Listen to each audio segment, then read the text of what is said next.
तो अभी रिसेंटली आपने एक न्यूज़ सुनी होगी कि हमारी गवर्नमेंट ने रिजर्वेशन किया। रिजर्वेशन इन्होंने 27% ओबीसी रिजर्वेशन बढ़ाया और 10% ईडब्ल्यूएस रिजर्वेशन बढ़ाया। गवर्नमेंट का कहना ये भी है कि इस रिजर्वेशन से आने वाले नीट के एग्ज़ाम्स पे या जनरल की कैटेगरीज पे जो कट ऑफ है उस पर कोई खास फ़र्क नहीं पड़ेगा।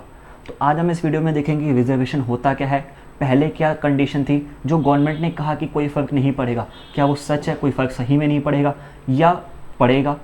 इसके अलावा हम ये भी देखेंगे कि अभी करंट सिनेरियो क्या है और पहले क्या था। तो चलो शुरू। एक न्यूज़ है जिसमें एग्जैक्ट यही चीज़ें बताई गई है जो आपको एक्सप्लेन करने जा रहा हूँ। इसमें गवर्नमेंट से ये सवाल किया गया कि जो आपने ये कोटा बढ़ाया है, लगाया नहीं बढ़ाया है, पहली बात इस बात को ध्यान कीजिएगा, बढ़ाया है।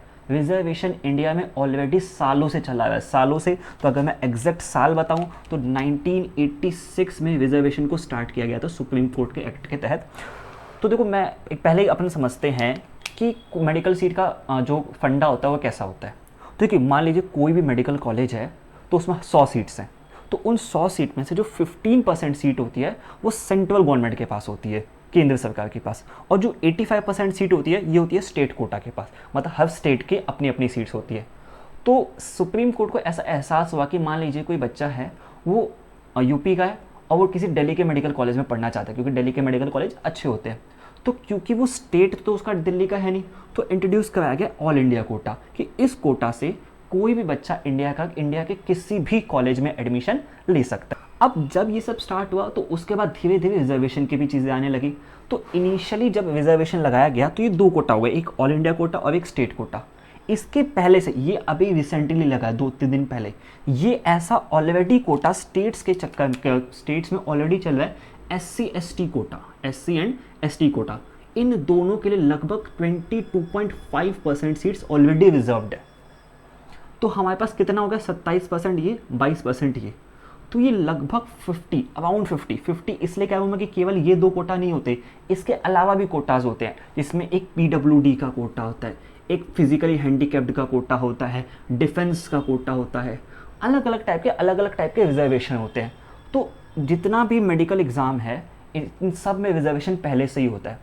मैं इस मुद्दे पे फोकस डालना चाहता हूँ कि गवर्नमेंट का कहना है कि जो 2014 था, जब बीजेपी सरकार गवर्नमेंट नहीं थी, जब उनके हम पॉलिटिक्स वाले मुद्दे पे नहीं जाएंगे, तो उनका कहना है कि जब 2014 में लगभग 54,348, अपन रफ आइडिया लेके चलेंगे, इसमें से ना 3 या 4 हज़ार सीट्स पे कोई केस भी हुआ था जिसकी वजह से 4,000 सीट हट भी गई थी 2014 में। तो लगभग 54,000 सीट 2014 में थी और अब 2021 में लगभग 84,000 सीट्स है, जबकि मैंने अभी MCI के साइट पे एग्जैक्टली चेक किया तो 83,075 सीट्स है। कोई बात नहीं, 1,000-2,000 सीट के चक्कर चलता है, मैं लगभग 84,000 सीट्स मान के चलते हैं।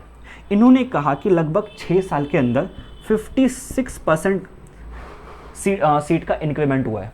हमने मेडिकल कॉमर्स सीट्स में इंक्रीमेंट इतना करा है। अब ये इन्होंने टोटल सीट बताई है, ये इन्होंने कितनी सीट बताई है टोटल। इस टोटल में से लगभग सिर्फ और सिर्फ 41,000 सीट्स गवर्नमेंट है, बाकी सारी प्राइवेट सीट्स है। इस बात पे भी ध्यान देना पड़ेगा, यानी आधी से भी कम, है ना, आधी से भी कम सीट गवर्नमेंट है, बाकी सारी सीट्स कैसी हैं प्राइवेट को तो अपन काउंट करेंगे नहीं क्योंकि प्राइवेट के अपना वो फीस वाला इशू होता है। तो अब देखिए जो 41,000 सीट है, तो गवर्नमेंट कह रही है क्योंकि 56% इंक्रीमेंट हुआ है, इसलिए एक unreserved student, for example general student, उसको कोई फर्क नहीं पड़ेगा। कैसे पड़ेगा मैं बताता हूँ। इन्होंने 2014 का डेटा दिया। हम नीट की बात करें, 2014 में नीट नहीं हुआ करता था, तब AIPMT हुआ करता था। वो सिर्फ और सिर्फ इन सीट्स के लिए हुआ करता था, ऑल इंडिया सीट्स के लिए। स्टेट सीट्स के लिए अलग अलग हर स्टेट अपना खुद का एग्जाम करवाता था। तो जो नीट स्टार्ट हुआ वो हुआ था 2016 में, सॉरी 14 लिख दिया। तो जो नीट स्टार्ट हुआ वो स्टार्ट हुआ 2016 में, यानी नीट 2016 हुआ और उसके बाद अभी तक नीट चल रहा है। 2016 में लगभग 6.67 लाख स्टूडेंट्स ने नीट दिया था। अब ज़रा आप देखो, इसके बाद स्टूडेंट का काउंट बढ़ता गया और 2020 यानी लास्ट ईयर 15.97 लाख, इसको रफ आइडिया लेके चलते हैं 16 लाख, यानी कि 6 लाख 2016 में। ये डेटा 2014 का है, तो यानी कि अगर अपन बात करें 2014 की तो इससे भी कम होगा, मतलब 4 लाख मान लेते हैं। तो 4 लाख से 16 लाख बच्चे बढ़े हैं। तो ये जो ग्रोथ है ये तो मतलब 4 तिरिक 12, 4 चौक 16, 4 टाइम्स ग्रोथ है, 300% ग्रोथ है सर। ये ग्रोथ कितनी है, 300% ग्रोथ। आपने सीट्स कितनी बढ़ाई है, 56% सीट्स। उन 56% सीट्स में भी आधी सीट से भी नहीं है गवर्नमेंट की, और इन आधी सीट में भी आपने ये रिजर्वेशन डाल दिया। रिजर्वेशन में यानी कि इन 50 का भी 50% सिर्फ और सिर्फ किसके लिए बचा, एक जनरल स्टूडेंट के लिए, यानी 50% है। इस 41,000 की भी आधी सीट्स, यानी लगभग सिर्फ और सिर्फ 20,000 सीट्स बची है। मान लीजिए लगभग 20,000 सीट्स बची है एक जनरल बच्चे के लिए। ये और कंपटीशन कितना है, और मेरा अनुमान है लगभग, देखिए ऐसा होता है कि हर साल लगभग 1 से 1.5 लाख बच्चे बढ़ जाते हैं नीट में। तो अगर पिछले साल 16 लाख था तो इस साल एटलीस्ट 17 लाख तो होंगे ही होंगे। तो उन 20,000 सीट के लिए 17 लाख बच्चे, और आप कह रहे हैं कि 56% सीट्स हमने बढ़ाई है। जिस रेशियो में स्टूडेंट का काउंट बढ़ रहा है उस रेशियो में तो उसका मतलब कुछ भी रेशियो नहीं है। ये तो 56 300% परसेंट छोड़ा, 3 टाइम्स लगभग है ये, 6 और ये 17, 8 3 टाइम्स तो सीधा ही हो गया। मैं ये कहना चाह रहा हूँ कि रिजर्वेशन जितनी भी बड़ी बड़ी कंट्रीज़ है कहीं पे भी रिजर्वेशन नहीं होता। हम एज अ किसी भी, चाहे नीट यूजी का एग्जाम हो चाहे नीट पीजी का भी सेम चीज़ है। इतना ज़्यादा रिजर्वेशन को बढ़ाना सरासर गलत होता है। इंडिया में कैटेगराइज्ड को इस चीज़ से, कैटेगरी जात पात को कहीं ना कहीं बढ़ावा मिलता है। एक नॉर्मल इंसान, नॉर्मल जनरल इंसान तो ये सोचेगा नहीं कि मेरे तो कुछ बचा ही नहीं, मेरे तो कुछ बचा ही नहीं, सब 20,000 सीट बची है, बच्चे सर 17 लाख हैं। तो प्लीज़ कहीं ना कहीं ये चीज़ें इम्पैक्ट करती हैं एक स्टूडेंट को जो नीट की तैयारी कर रहा है।